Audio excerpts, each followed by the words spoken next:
Hora da entrevista.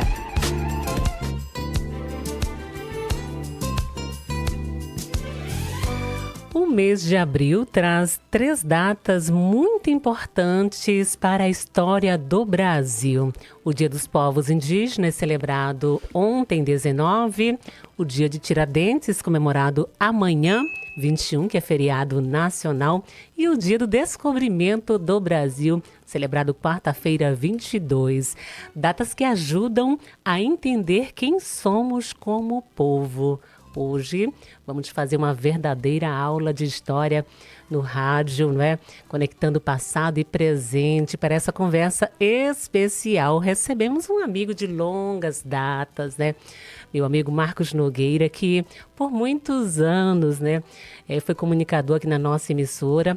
Atualmente ele é professor do curso de licenciatura em Educação do Campo, da UFRR, e doutor em História pela Universidade Federal do Rio Grande do Sul. Marcos Nogueira, bom dia, que alegria te receber aqui no programa. Regiane Silva, alegria toda minha, né? E que responsabilidade, né? Poder conversar sobre 3 datas importantes e ao mesmo tempo que a gente precisa problematizá-las, né? Não aceitá-las de forma muito natural, como algo dado, né? Algo espontâneo que contempla toda a população. Mas isso a gente vai conversar aos poucos. Eu quero também mandar um alô para todos os teus ouvintes, que é uma legião de fã da Regiane Silva, assim como eu, né? Sempre que eu posso. Eu estou sintonizado aqui nas ondas da 107,9, do qual eu tive o prazer de participar por mais de uma década, né? Desde o início, lá com o seu Valdir Paixão, quando começou, lá na Casa Paulo VI, até a transferência para cá. Mas, enfim, tenho aqui a Monte Roraima, um carinho enorme no meu coração, assim como todos os ouvintes dessa rádio. Continua comunicando e hoje comunicando aqui, né, numa verdadeira aula de história, né? Vamos começar aqui pelo Dia dos Povos Indígenas, né? Eu falei são 3 datas, então vamos começar por essa, né? Ontem celebramos o Dia dos Povos Indígenas, né? O que essa data nos ensina sobre identidade, cultura e resistência dos povos originários? Regiane, essa data para mim ela é bem significativa por um ponto de vista político e identitário, a partir da ótica dos povos indígenas. Se a gente parar para analisar, por exemplo, a minha geração, creio que a sua geração, o que a gente sempre celebrou no dia 19? Foi o dia do índio, e o índio é um termo muito genérico. Então, quando eu falo um posicionamento político, identitário, é a reivindicação e a ressignificação do dia 19 de abril pelos próprios povos indígenas. Principalmente a gente precisa dar o crédito a Joênia Wapichana, que na época estava como deputada federal, que ela vai propor uma lei para modificar o Dia do Índio para o Dia dos Povos Indígenas, porque aí sim há uma contemplação muito maior dessa diversidade sociocultural que nós temos a partir dos povos originários. Então, quando a gente para e pensa assim, o que nós celebramos no dia 19 de abril? Nós não celebramos só os povos originários, mas também uma luta e uma resistência. Por que eu digo isso, uma luta e uma resistência? Porque foram mais de 500 anos de lutando, né, por espaço, por direito, e agora a gente vê o protagonismo de inúmeros indígenas que assumem papéis importantes, né, na defesa dos seus territórios, né, na participação política como representantes políticos, que é importante, porque a sociedade não indígena não pode dar voz, porque os indígenas têm voz. Então a gente precisamos ampliar essa voz, essa visibilidade da luta para fortalecer uma identidade dos povos originários a partir do 19 de abril. Mas é interessante a gente trazer também, Regiane, que eu acho um ponto importante, como que durante muito tempo o 19 de abril foi apenas estereotipado, né? Eu recordo de algumas músicas, né, que dizem assim, olha, o dia do índio, né? Vamos brincar de índio. Exatamente. Vamos fazer barulho. Exatamente. E aí, veja, não representava, porque era estereotipado, né? Então nós tínhamos uma forma assim, de ficar folclorizando os povos originários. E aí os povos originários eles começam a ressignificar. Aí nós temos o abril indígena, não só um dia. Mas o abril indígena é importante, porque marca e demarca uma posição. Nós temos assim um acampamento livre, que A galera vai para Brasília e começa a ter um processo de formação política, de manifestação política, e também diz assim, olha, nós estamos aqui, nós somos sujeitos da história. Uhum. E nós precisamos também, né, celebrar, né, você está falando aqui já a questão da identidade, do posicionamento político, mas a própria a resistência e ainda sermos um país tão rico na presença desses povos, né? Enquanto tem outros países, né, que seus povos originários, né, foram praticamente exterminados. Nosso país também, né, apesar de ter matado tantos indígenas, né, ainda podemos celebrar muitas etnias. Muitas mesmo. E isso é importante, porque assim, às vezes a gente fala assim, a unidade territorial do Brasil, essa unidade é importante. Mas essa unidade também ela é fruto de muito sacrifício, de muitas mortes, de muita luta dos povos originários. Por que eu digo isso?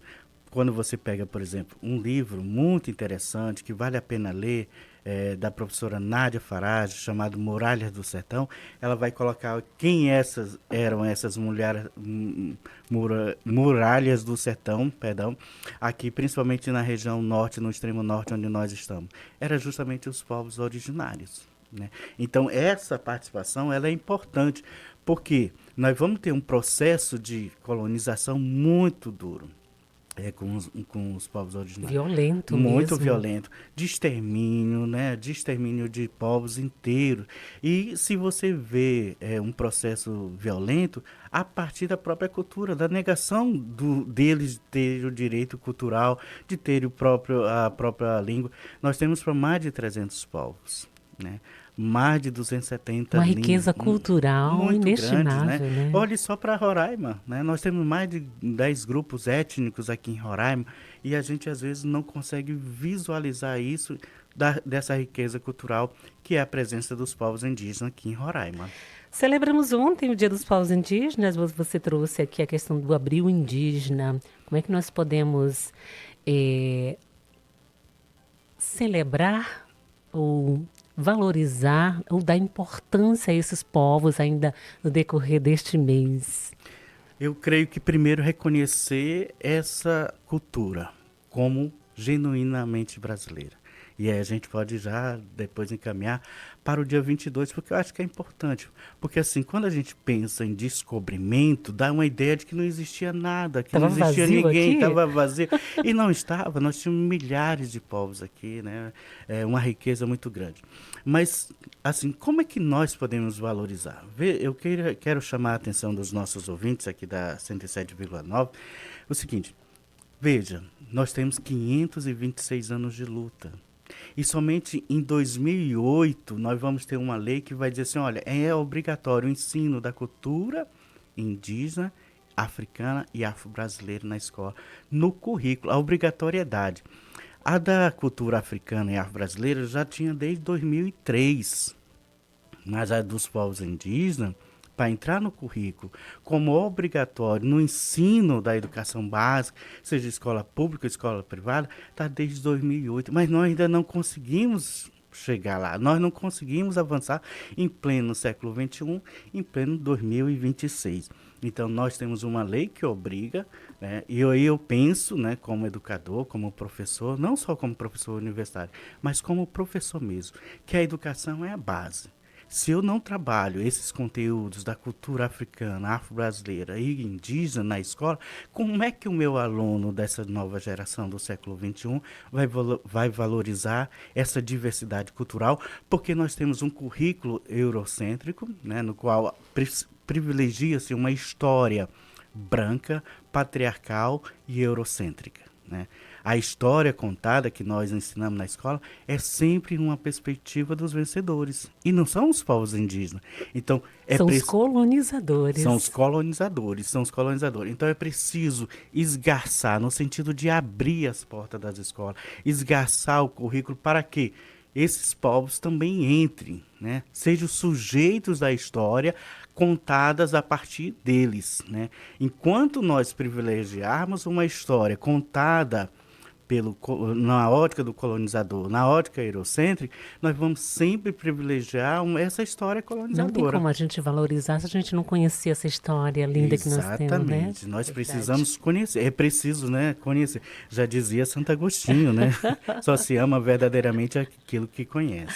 Perfeitamente. E agora, outra data importante, né? É Tiradentes, né? Que é símbolo de luta e liberdade. Como que é essa figura aí? Na verdade, quem foi, né? O Tiradentes? E como é que essa figura ainda dialoga com o Brasil atual? Olha, é interessante isso, porque quando a gente pensa assim na história como um todo, a gente pega alguns recortes da Sim. história e acaba generalizando como a história do todo, né? Veja só, para situar Tiradentes, o Joaquim José da Silva Xavier, o famoso Tiradentes, ele está dentro de um local, um contexto do século XVII ali, do século XVIII principalmente, que é quando vai ter a Inconfidência Mineira. E o que é a Inconfidência Mineira, né? Ela vai estar dentro desse contexto da colonização portuguesa, né? No qual se cobrava muitos impostos, começa a ter um declínio do ouro, né? Da coleta do ouro, e aí, mas a coroa não quer saber. Ela continua cobrando o Quer quinto, né? receber. Quer receber. Continua cobrando o quinto, que significava, né, 20% de tudo que era arrecadado. E se você não conseguisse atingir aqueles 20%, tinha a famosa derrama, né? Ou seja, coletava tudo que você tinha para suprir essa necessidade. Então começa a ter uma revolta, né, ali em Minas Gerais, principalmente, né? Nas Minas Gerais, mas aí é interessante porque às vezes a gente para e pensa assim, essa Inconfidência não é uma revolta popular, mas é uma revolta da elite. É uma revolta dessa elite que está contra essa opressão econômica que vem da coroa. E forma-se um grupo muito heterogêneo, mas que não tem a camada popular. Não tem a camada popular. E aí se prepara, então, a famosa Inconfidência Mineira, ou Conjuração Mineira, como alguns vão tratar, dentro de. Vão querer lançar ela no dia que o governador da província de Minas Gerais iria decretar a derrama. Acontece que dentro dos próprios, né, da elite que estava ali planejando essa revolta, eles deduram o movimento em prol da anistia das suas próprias dívidas. Então, o movimento, antes de explodir, ele acaba sendo perseguido, massacrado. Alguns são degradados, né, são condenados a viver fora do país, outros são condenados à prisão. E também era preciso, então, moralizar. E aí escolhe-se algumas pessoas que são condenadas à morte, incluindo Tiradentes, né, incluindo Tiradentes. Só que desse grupo todo, né, a gente coloca assim uma elite, o Tiradentes não era da alta elite, né, porque ele tinha uma patente baixa dentro, né, das Forças Armadas daquela época, do período, que ele era alferes. Então, ele é morto e condenado, né? Enforcamento, esquartejamento, porque era a forma que a coroa tinha para dar o exemplo aos demais. Então, veja que aí a gente começa a ter um processo, né? Isso é dentro do período colonial, lá no século XVIII. Mas quando é que surge a figura de Tiradentes? Somente no século XX. É somente no século XX. Então, nós vamos ter a proclamação da República, né, no final do século XIX, que em 1889, e criando a República, né, que foi um golpe de Estado contra a monarquia, o que acontece? Como é que você constrói, ou vai construir uma identidade de um povo? Você precisa de símbolos, de heróis, e aí então vou que resgatar um personagem, né? Vão, na verdade, fabricar um personagem, Tiradentes, como um grande herói nacional, né? Então ali tem toda uma construção que eu diria até mítica, porque nós não temos fotos do Tiradentes, mas como é que se constrói já no século XX uma imagem? Num país cristão, né? Num país que está se construindo uma identidade, principalmente a base do cristianismo, então vão criar toda uma feição que se assemelha muito a Jesus Cristo. Barba, né, cabelo grande. Mas se você olha para as regras de militar, A barba não era permitida. Nem teria cabelo, nem barba, né? Não teria. Então, a gente tem um movimento de elite com motivações econômicas, principalmente motivações individuais desses grupos econômicos, né? Detetores do poder da época. Perfeitamente. É, gente, estamos aprendendo muito hoje, né? Ô, Uma Rosane, obrigado. aula de história, né? E vamos passar aqui para a última data, chamada Descobrimento do Brasil, que você já fez uma breve introdução, né? Um tema que gera muitos debates atualmente, né? Como é que a história, né, tem revisitado aí esse momento e o que que é importante a gente compreender, além dessa versão tradicional, além dessa narrativa aí eurocêntrica. Olha só, essa é uma data que também merece boa reflexão. Na verdade, as três datas nos proporcionam refletirmos porque elas, de certa maneira, estão embrincadas, né? Elas estão juntas, se a gente parar para pensar, porque elas também vão moldar o que nós temos da nossa sociedade hoje. Se a gente pensa a história não como o estudo do passado, mas como o estudo da sociedade, que parte do presente para compreender as suas relações entre passado e presente, o que a gente pode trazer? Primeiro, problematizar esse próprio termo de descobrimento. Quem descobriu? Né? Os portugueses que aqui chegaram. Há, na historiografia mais recente, Rejane e amigos ouvintes da 107,9, uma discussão. Por quê? Primeiro, 8 anos antes da chegada dos portugueses, Colombo já tinha chegado, né, aqui, hoje continente americano, a gente pode dizer, principalmente na região do Caribe. Né? Ele chega no Caribe em 1492, 8 anos antes. Então, 2 anos depois, nós vamos ter o Tratado de Tordesilhas. Né? O Tratado de Tordesilhas que vai definir ali entre o Reino da Espanha e o Reino de Portugal. E nós vamos ter toda essa faixa litorânea do Nordeste brasileiro como parte de Portugal. Então, veja só. Só que quando os portugueses aqui chegam, 1500, né, o que vai ocorrer? Já tem muita gente, já tem muitos povos originários.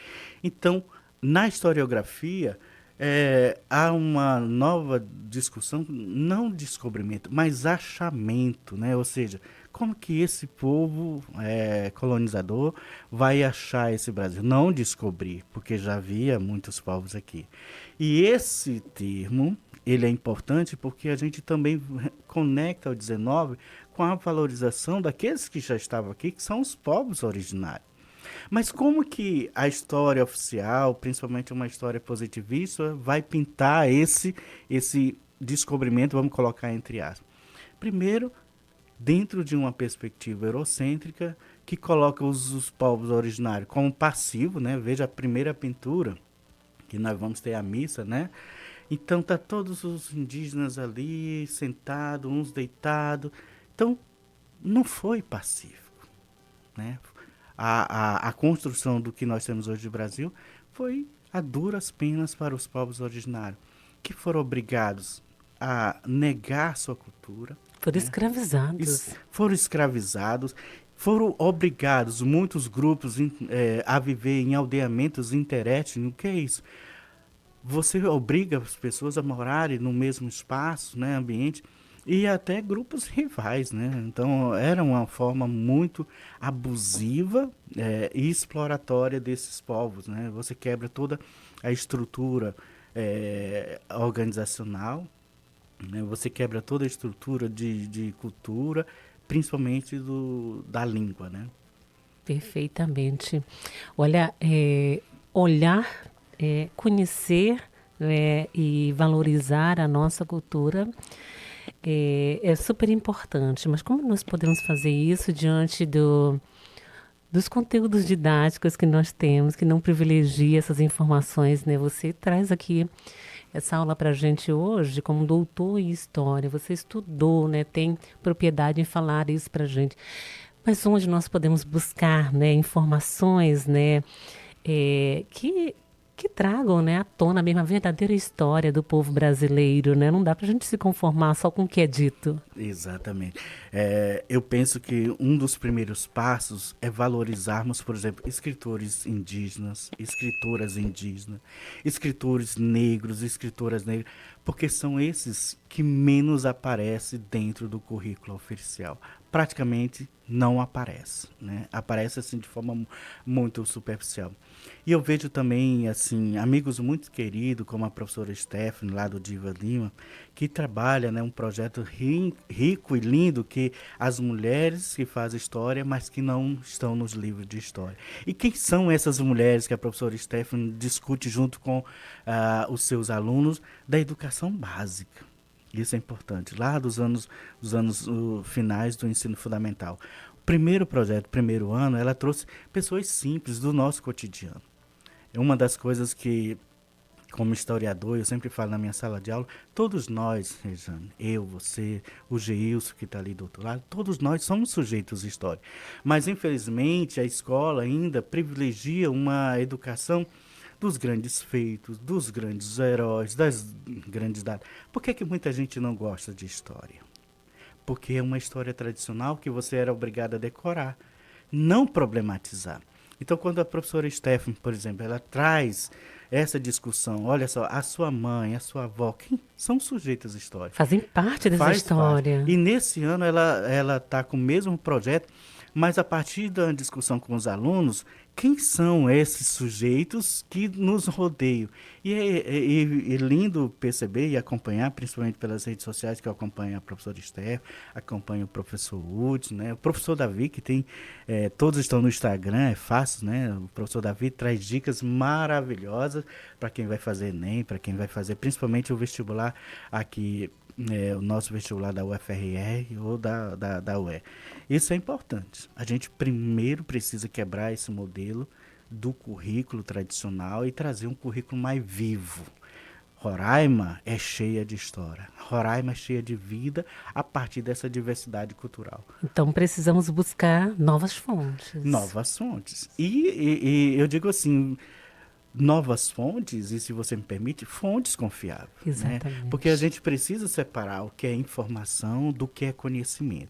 Informação, você basta clicar aí, tem um monte, e muitas delas falsas, É muitas delas verdade. falsas, e a gente precisa então, opa, será essa fonte é confiável? Qual o interesse? Eu acho que é um dos passos, porque aí a gente vai começando a valorizar. O segundo passo é também valorizar o pensamento indígena, né? É preciso reconhecer outras epistemes, né? Outros conhecimentos, que não só esse eurocentrado, né? Porque esse, ele vem dentro de uma caixinha que vai moldando o pensamento, que vai dizer o que é certo, o que é errado, o que é permitido, o que não é permitido. E existem outras formas de pensar, outras formas de socializar, outras formas de se relacionar. Gosto muito da perspectiva da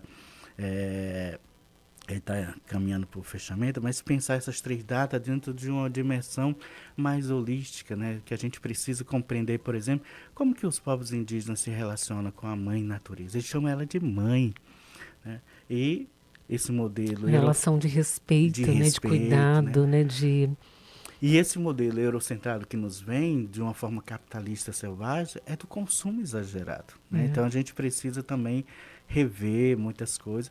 E que bom que espaços como esse aqui do seu programa, que tem como título Manhã Viva, né?